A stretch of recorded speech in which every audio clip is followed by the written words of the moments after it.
สบายดีเด้อพ่อแม่พี่น้องทางฝั่งลาวฝั่งไทยและต่างประเทศมื้อนี้น้องน้อยก็สิมาเล่าให้พี่น้อง FC ฟังเนาะหลายเรื่องหลายแนวพี่น้องเอ้ยเนาะหลังจากที่คลิปเมื่อวานเนาะได้ลงไปก็มีหลายคอมเมนต์ที่บอกให้น้องน้อยนะไปขอสำเนาเอกสารในการเรียนใหม่เนาะพี่น้องอยู่ที่โรงเรียนเก่าที่น้องน้อยเคยเรียนเนาะ ซึ่งน้องน้อยอยากบอกว่าโรงเรียนเก่าของน้องน้อยตอนเรียนป .1 ฮอดป .5 เนาะพี่น้องก็คืออยู่ที่ท่าแขกเนาะคือบ้านที่น้องน้อยอยู่ป .1 ฮอดป .3 อะมันจะเป็นบ้านนอกพี่น้องบ้านนอกบ้านนอกหมายถึงว่าแบบอยู่อยู่ทางดินแดงเนาะอยู่บ้านนอกเรียนฮอดป .1 ฮอดป .3 แล้วก็มาต่อป .4 อยู่โรงเรียนอีกบ่อนหนึ่งเนาะอยู่ไกลจากโรงเรียนเก่านี่ประมาณ10 กิโลเนาะพี่น้องแบบปั่นจักรยานไปเนาะ10 กิโลเรียนป .4 แล้วก็ป .5 เนาะอยู่ที่โรงเรียนอีกโรงเรียนหนึ่งหลังจากจบป .5 เนาะน้องน้อยก็ได้ย้ายมาตอนปี2013เนาะย้ายมาอยู่2012หา2013ย้ายมาอยู่ศรเขตเนาะพี่น้องแล้วก็มาเรียนม .1 อยู่ที่โรงเรียนไกลเรือนเฮาในปัจจุบันนี้เนาะม .1 ฮอดม .4 น้องน้อยก็บ่มีเส้นสายพี่น้องที่เฮาสิไปไปขอใหม่หรือว่าบ่มีความรู้เกี่ยวกับเรื่องนี้เนาะแล้วก็แบบทุกอย่างมันต้องได้ใช้เงินเด้พี่น้องที่เฮาสิไปขอใหม่เนาะแต่ว่าใช้เงินน้อยหรือเงินหลายส่ำใดน้องน้อยก็ยังบ่แน่ใจเนาะอ่าถ้ามีโอกาสมื้อหน้ามื้อในเนาะเฮาก็สิลองไปอ่าขอคำปรึกษาเกี่ยวกับคนที่เพิ่นมีความรู้เนาะว่าเฮาต้องเฮ็ดแนวใดแต่ที่แน่ๆก็คือเฮาต้องมีเงินในระดับหนึ่งพี่น้องที่จะไปขอคืนทางใบประกาศม .4 แล้วก็ใบประกาศม .7 เนาะใบประกาศป .5 แล้วก็ใบประกาศม .4 เนาะแล้วก็หลายคอมเมนต์เพิ่นก็บ่ให้ไปขอใหม่เนาะพี่น้องแต่เพิ่นก็ว่าอยู่ไทยนะสามารถขอได้แต่อยู่ลาวนี่น้องน้อยก็ยังบ่เคยได้ยินจักเทื่อเนาะที่เพิ่นสิไปขอใบประกาศใหม่ตัวที่มันตกหล่นหายไปเนาะอีกอย่างมันก็เป็นความผิดของน้องน้อยนี่แหละที่รักษาไว้บ่ดีถ้าน้องน้อยแบบว่าคิดขึ้นมาได้เนาะเฮาก็เอาไปอัดแข็งไว้เนาะพี่น้องเพราะว่าบ้านเฮาน่ะปลวกมันหลายพี่น้องเอ้ยแล้วก็คอมเมนต์ที่เพิ่นอยากเห็นแบบแฟนน้องน้อยเนาะคือว่าแฟนน้องน้อยน่ะเพิ่นทำงานอยู่ที่ตลาดแฟลต3เนาะพี่น้องอ่าเพิ่นสิพักพร้อมกันกับน้องน้อยก็คือแต่ละมื้อน่ะพักพร้อมกัน10โมงหา12โมงเนาะแล้วก็มานอนพักผ่อนอยู่ห้องแล้วก็บ่ายโมงก็พากันออกไปทำงานเนาะต่างคนต่างออกไปทำงานแล้วก็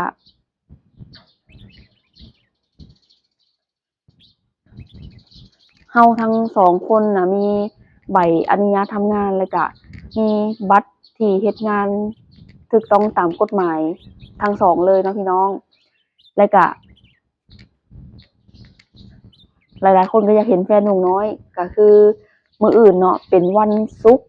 เป็นวันที่เฮาน่ะ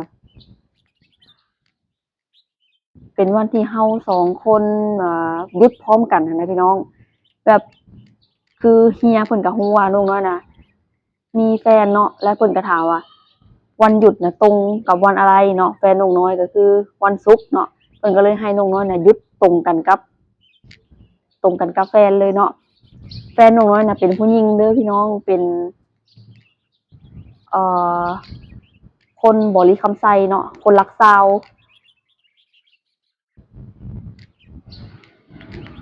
มื้ออื่นเพิ่นบอกว่าเพิ่นแบบว่าสิพาน้องน้อยไป ไปกินลาบยะโสเนาะคือน้องน้อยก็อยากไปถ่ายคลิปร้านลาบยะโสอีกร้านหนึ่งพี่น้องที่ตรงกันข้ามกับร้านมื้อนั้นเนาะเดี๋ยวเฮาสิพากันไปกินร้านลาบยะโสเพราะว่าดนๆก็ได้หยุดเถื่อพี่น้องเอ้ยแล้วก็น้องน้อยก็สิถือโอกาสนี้แบบไปถ่ายคลิปให้พี่น้อง FC ได้เบิ่งได้ชมเนาะคือมื้อนี้หั้นนะพี่น้องน้องน้อยก็ขึ้นมานอนตั้งแต่10โมงเนาะนอนแล้วแหละเฮานะน้องน้อยนะฝันพี่น้องเอ้ยฝันว่าน้องน้อยจักไปไสเนาะมันเป็นหมู่บ้านที่แบบอุดมสมบูรณ์แล้วก็มีแบบว่าคลองน้ำใหญ่ๆเนาะคลองน้ำใหญ่ๆแล้วก็มีคนลงไปเล่นน้ำเนาะพี่น้องน้องน้อยก็บ่ฮู้ว่าไปกับไผแน่เนาะแต่น้องน้อยน่ะเห็นบ่อันพี่เขยเนาะแล้วก็สาวสุกน้องนั้นก็บ่เห็นไผเนาะแล้วแหละพากันเขาเบาอันพี่เขยกับสาวสุกนะพาน้องน้อยขึ้นรถมาเนาะความสิว่าสิเมื่อเฮือนผัดเห็นอันรถน่ะปีนพี่น้องรถเป็นรถใหญ่เนาะเป็นรถปีนแล้วมีคนแบบว่าคอขาดนะพี่น้องและน้องน้อยแหละได้ยินว่าคนที่เสียชีวิตนั้นมันสูงเท่าใดเนาะเพิ่นก็ว่าสูงเท่าใดนะน้องน้อยก็จื้อบ่อยากได้พี่น้องนั่นแหละน้องน้อยฝันแล้วแหละคล้ายๆกับผีอำพี่น้องเฮ็ดให้อันน้องน้อยนะอยากตื่นอยู่แต่ว่าตื่นบ่ได้เนาะแบบตอนที่แฟนน้องน้อยสิไปทำงานเนาะเพิ่นก็ว่าอันค่อยไปทำงานก่อนเด้อเนาะค่อยหูน้องน้อยได้ยินอยู่เนาะแต่ว่าตานี่มันมื่นขึ้นบ่ได้มันอยากมื่นอยู่เนาะแบบเขาก็บ่กล้าปลุกเรานะเพราะว่าเขาอยากให้เรานะพักผ่อนคือเพิ่นน่ะสิไปก่อนน้องน้อยประมาณ30นาทีเนาะอ่าน้องน้อยก็เลยว่ารู้สึกตัวเองว่าผีอำบ่วะพอแล้วก็มันตื่นขึ้นมาบ่ได้ก็นอนต่อพี่น้องนอนต่อแล้วก็อยู่บ่อยู่ก็ฮึดลุกขึ้นมาจนได้เนาะเมื่อกี้นี้พี่น้องเหตุการณ์เกิดเมื่อกี้นี้แล้วก็ตื่นขึ้นมาเห็นข่าวว่าอัน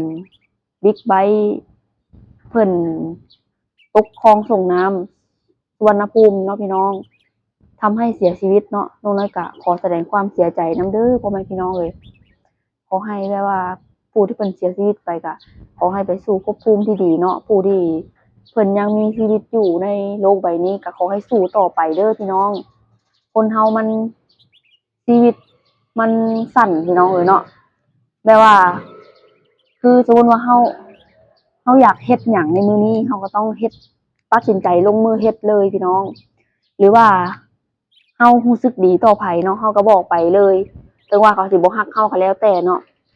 ถึงว่าเฮาอยากกินหยังก็ตามที่เฮาบ่เคยกินเนาะถ้าเฮามีกำลังพอที่อยากจะซื้อก็ต้องแบบต้องซื้อต้องต้องซื้อมากินก่อนเด้อพี่น้องแบบชีวิตเฮามันฮู้แต่แบบว่าตื่นเช้ามามื่นตาจักว่ายังเนาะตื่นเช้ามาเห็นกันจักว่ายังพี่น้องคนเฮาตรงนั้นก็เช้าพี่น้องตื่นมามื้อนี้ก็ได้ยินข่าวบิ๊กไบค์ตกคลองส่งน้ำแล้วก็แม่บ้านชาวลาวเพิ่นคตกเนาะอันคุณยายวัย79ปีบ่เนาะเป็นแม่บ้านแล้วแบบว่าผิดเถียงกันแล้วก็แบบทำร้ายร่างกายกันนะพี่น้องเรื่องแบบนี้ก็สะเทือนใจเนาะแบบว่าอีกอย่างหนึ่งแล้วก็เป็นคนลาวเนาะแบบมันสิเฮ็ดให้แบบพี่น้องชาวไทยมองคนลาวแบบใจใจร้ายนะพี่น้องแต่อยากบอกไว้ว่าเนาะบ่ว่าเป็นคนชาติใดก็ตามมันก็จะมีทั้งคนดีและคนบ่ดีเนาะพี่น้องแบบว่าคือมีข่าวคนลาวออกมาแบบนี้เนาะเพิ่นก็สิมองคนลาวอีกแบบหนึ่งแต่น้องน้อยอยากบอกไว้ว่าคนลาวหลายๆคนก็ยังคนลาวคนดีๆก็ยังมีอีกหลายคนเด้อพี่น้องเอ้ยเนาะคนลาวก็บ่ได้แม่นว่าสิแบบมีจิตใจโหดร้ายแบบนั้นเนาะคือน้องน้อยนี่น้องน้อยยอมรับเลยว่าแบบเป็นคนที่ซื่อสัตย์สุจริตอีกคนหนึ่งพี่น้องที่แบบว่าคือน้องน้อยมาเฮ็ดงานอยู่ไทยเนาะก็คือทำงานฝ่ายเป็ เป็นฝ่ายเสมียนเกี่ยวกับการเงินแบบนี้เนาะน้องน้อยก็เก็บกำทุกบาททุกสตางค์เนาะให้เจ้าของร้านคือเฮานี่บ่คิดสิอยากเอาเงินของคนอื่นเลยแม้แต่บาทเดียวน้องน้อยก็บ่คิดสิอยากเอาเนาะเพราะว่ามันบ่แม่นเงินของเฮาน้องน้อยจะเอาเพียงว่าน้องน้อยเฮ็ดโอทีเนาะแล้วก็เฮ็ดแบบเฮ็ดครบเดือนเนาะน้องน้อยก็เอาเงินเดือนแค่นั้นเองน้องน้อยบ่คิดว่าคือเงินของคนอื่นนี่น้องน้อยสิบ่โกงบ่อิหยังทั้งสิ้นเนาะเฮาเฮ็ดด้วยความสัตย์ซื่อบริสุทธิ์เนาะพี่น้องเพิ่นว่าซื้อกินบ่หมดคดกินบ่นานเพิ่นว่าอันนี้ก็เป็นคำสุภาษิตที่โบราณเพิ่นเว้าไว้เนาะพี่น้องก็สิประมาณนี้เลยโตเกียวแชตมาเมื่อเช้านี้เนาะพี่น้องก็คือโทรศัพท์เพิ่นที่เพิ่นถ่ายคลิปนะหน้าจอน็อกพี่น้องก็คือหน้าจอเพิ่นสิดำเลยบ่สามารถที่จะถ่ายคลิปได้หรือว่าโหลดคลิปได้เนาะช่วงนี้ก็สิมีแต่คลิปน้องน้อยที่รันลงไปก่อนเนาะพี่น้องจังไดก็ฝากพ่อแม่พี่น้อง FC เบิดทุกคนเนาะที่เพิ่นติดตามรับชมแล้วก็ให้กำลังใจน้องน้อยก็แบบให้กำลังใจโดยการบ่กดข้ามโฆษณาเด้อพ่อแม่พี่น้องเอ้ยเนาะอันโทรศัพท์โตเกียวก็เพิ่นก็สิเอาไปซ่อมเนาะหลังจากที่เพิ่นซ่อมได้ก็สิกลับมาถ่ายคลิปได้คือเก่าพี่น้องส่วนพี่น้อง FC ก็หลายคนที่ตักเตือนน้องน้อยหลายอย่างเนาะเกี่ยวกับการแบบว่าคือเฮามาทำงานใหม่ๆก็บ่อยากให้หยุดงานนั้นนี่นั่นเนาะพี่น้องคือแบบว่าน้องน้อยก็บ่ได้อยากหยุดพี่น้องแต่ว่าเฮียเพิ่นก็เห็นใจน้องน้อยเนาะว่ามาแบบจากบ้านจากด่านแดนไกลเนาะก็คือแบบเพิ่นก็ฮู้ว่าแม่น้องน้อยก็บ่สบายเนาะเพิ่นก็ให้โอกาสน้องน้อยแบบได้เมื่อยามแม่เนาะได้เมื่อแบบว่าเมื่อยามแม่เมื่อยามบ้านเนาะพี่น้องเพิ่นก็ฮู้ว่าน้องน้อยน่ะคิดฮอดบ้านแล้วก็อ่าคิดฮอดแม่คิดฮอดครอบครัวเนาะน้องน้อยก็ขอบุญขอบคุณเฮียเพิ่นหลายๆเด้อที่เพิ่นเห็นอกเห็นใจเนาะพี่น้องอันนี้ก็ว่าคอกไก่เบาอายพี่น้องอยู่หลุมตึกที่เฮานอนเลยอยู่ไสก็เบาอายก็ต้องได้เลี้ยงไก่แล้วก็ปลูกอันบักบวบพี่น้องเพิ่นสิปลูกขึ้นตึกนี่นะป๊าโตน้องน้อยก็บ่คิดว่าโอ้ยปลูกขึ้นตึกไปซอดตึกผู้ใดก็เก็บกินได้เด้อพี่น้องเอ้ยบักบวบเบาอายเดี๋ยวน้องน้อยสิถ่ายให้เบิ่งเอ้าพี่น้องเอ้ยมาฮอดตอนนี้ก็น้องน้อยก็ได้มาเคลียร์หลายอย่างเนาะอีกอย่างอีกคอมเมนต์หนึ่งซะพี่น้องน้องน้อยคาใจแฮงแล้วก็คัดใจแฮงคอมเมนต์นี้เนาะคือเพิ่นว่าอยากให้แบบว่าน้องน้อยน่ะแบบแต่งงานมีครอบครัวนะแบบมีลูกมีเต้าเนาะบ่อยากให้ฝืนธรรมชาติพี่น้องก็คือน้องน้อยบ่ได้ฝืนธรรมชาติพี่น้องน้องน้อยน่ะเป็นธรรมชาติแล้วก็แบบเป็นธรรมชาติแล้วพี่น้องเป็นธรรมชาติแบบนี้อันน่ะบ่แม่นว่าฝืนธรรมชาติเนาะทุกคนก็ย่อมมีความเป็นธรรมชาติของตัวเองเนาะบ่อยากให้มาแบบว่าโอ๊ยคนนี้แบบว่าฝืนธรรมชาติหรือว่าคนนี้แบบเป็นธรรมชาติประมาณนี้เนาะบ่อยากให้เว้าให้กันพี่น้องความที่แบบว่าอยากให้1ให้กำลังใจกันเนาะแล้วก็แบบมีความเข้าใจซึ่งกันและกันบ่ว่าคนเฮาสิเป็นแนวใดหรือว่าเฮ็ดเวียกแนวใดเฮ็ดเวียกหยังก็ตามเนาะเพียงแต่ว่าเฮาเกิดมาเป็นคนพี่น้องสิทธิ์ความเท่าเทียมของเฮาเนี่ยมันส่ำกันเนาะแต่ว่าบ่ว่าสิใหญ่มาสิใหญ่ส่ำใดเนาะพ่อแม่พี่น้องคือน้องน้อยเห็นมาเนาะน้องน้อยเคยเจอมาแบบว่าคนที่เป็นเพื่อนของน้องน้อยตั้งแต่สมัยเรียนตอนยังเด็กเนาะแบบว่าข่มเหงน้องน้อยก็คืออยากทำร้ายร่างกายเฮาหรือว่าอยากข่มเหงเฮาแบบว่าเห็นเฮาน่ะบ่สู้คนเนาะน้องน้อยก็บ่สู้คนอีหลีพี่น้องคือว่าแบบอยากทำร้ายร่างกายเราหั้นนะแบบว่าน้องน้อยก็น้องน้อยก็ย้างหนีเนาะเวลาที่เพิ่นแบบเว้าแบบด่าทออยากทำร้ายร่างกายเราเนาะน้องน้อยก็ย้างหนีบ่แบบว่าบ่ตอบโต้บ่หยังเนาะพี่น้องน้องน้อยก็คิดไว้ในใจว่าคนเฮาเกิดมาเนาะมีสิทธิ์เท่าเทียมกันบ่ว่าสิเป็นแนวใดเนาะเพราะว่าน้องน้อยอะคือครอบครัวของเพิ่นน่ะเป็นคนมีเนาะคือครอบครัวน้องน้อยน่ะเป็นคนแบบว่าทุกข์ยากแต่กี้พี่น้องเอ้ยเพิ่นก็เลยแบบว่าดูถูกดูแคลนเนาะแล้วก็แบบว่า บ่มักเฮาว่าซั่นซะพี่น้องเอ้ยที่เฮาแบบทุกข์ยากปากหมองตะกี้พี่น้องน้องน้อยก็แบบว่าเว้าในใจว่าโอ้ยถึงเจ้าสิใหญ่โตส่ำใดเนาะแบบตายไปก็บ่วิตอันนั้นคือเก่าพี่น้องเอ้ยเนาะก็ว่าประมาณนี้เลยพี่น้องเอ้ยเนาะน้องน้อยก็บ่เครียดบ่ซังดอกพี่น้องเอ้ยอยู่แถวนี้ก็เสียงรถก็สิดังจักหน่อยหนึ่งเด้อพี่น้องอยู่แถวนี้เพราะว่ามันติดถนนใหญ่เนาะอยู่วังนี้เนาะแต่แต่ทางนี้ไปนะสิเป็นตึกไปเนาะคืออยู่แถวนี้ก็เป็นทางผ่านของสนามบินเนาะพี่น้องแต่ละมื้อน้องน้อยก็ชินแล้วที่เห็นเครื่องบินเพิ่นบินผ่านเนาะแต่บางทีก็อาจจะตกใจหน่อยหนึ่งเพราะว่าเสียงค่อนข้างจะดังเนาะบัดนี้น้องน้อยก็สิขอตัวก่อนเด้อพ่อแม่พี่น้องเอ้ยเนาะสิขอตัวไปอ่าเทอาหารให้โบเบ้ก่อนเด้อพี่น้องเอ้ยโบเบ้เฮาอะก็เพิ่นก็ตัวหนึ่งอะเพิ่นถูกรถเหยียบเท้าเนาะตอนนี้ก็เท้าเพิ่นก็ยังบ่ดีพี่น้องเอ้ย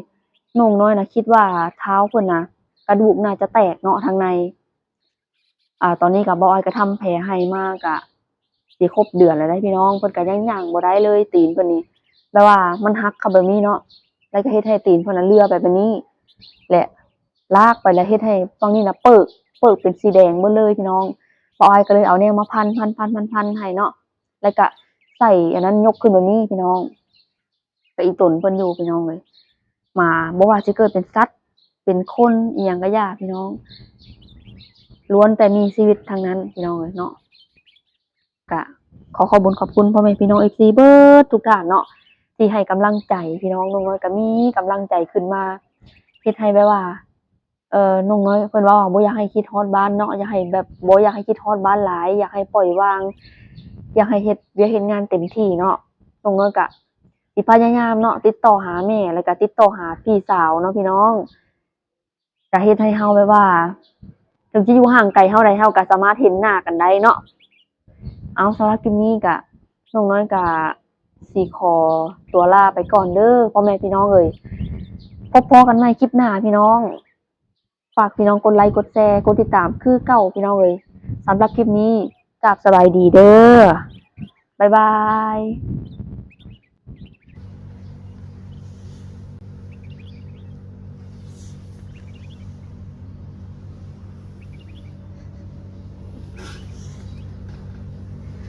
ไอ้โบไอ้โบ